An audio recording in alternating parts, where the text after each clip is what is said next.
Max, one thing that I often hear people ask about chelated minerals is they're interested in how they're made. And a question that comes up often is, what is the base material that you start with? Do you start with a pure mineral and then go about forming the chelate, or do you start with some other form, like maybe calcium carbonate or a chloride or something of that sort?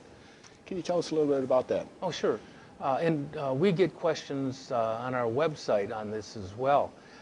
The thing is, when you make a chelate, you want to use a starting material that will not leave any residue in the finished product. So what we start with, if we could get the pure metal, of course, we would use that. What the important thing is, we use USP or FCC graded starting material and a form that will not leave residue. So we use things like magnesium oxide, calcium hydroxide, calcium carbonate as starting material, because those types, for instance, the mag oxide, the oxygen is given off as oxygen. The carbonate is given off as carbon dioxide. So nothing from the salt outside of the mineral is left in the finished chelate because of that fact. Like if we use something, for instance, like magnesium chloride as a starting material, well, the chloride would be present in the finished product, and that wouldn't be good.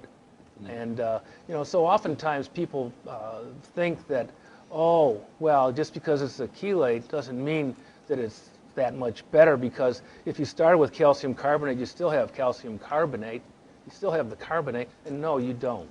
You don't have that. And so rest assured, if you're taking an Albion chelate, you're getting the pure chelate with not any of the leftovers from the other form.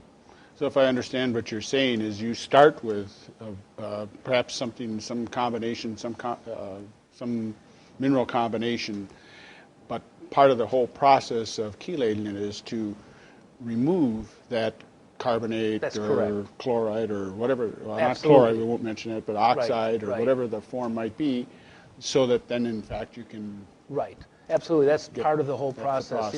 The thing is, there are a lot of know-how in making chelates besides the patented parts.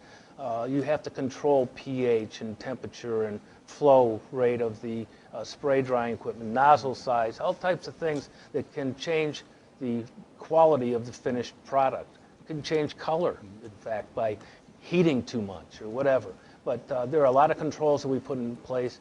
And as you say, we use a starting material. The first thing that happens, hopefully, is once you put the starting mineral form into liquid, which is what we do in all cases, the part that's the non-metal, the carbonate, is removed from the mineral, and then the amino acid is put in its place.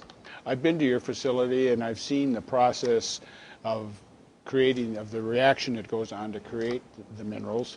And I think one of the things that impressed me is the steps that you go through where you're checking the quality to make sure that everything is happening as you expect it to happen. And of course, and then at the end of the final validation that you have in fact created a true chelate. Right. The thing is, in-process controls are critical because they'll tell you that you are making a consistent product throughout the course of a production run of a chelate powder. You know that Albion is doing these things because we are certified GMP, and we are an ISO 9000 company. So we definitely have all types of controls, and we do make sure that we do things according to good manufacturing practices. Thank you, Max. Sure.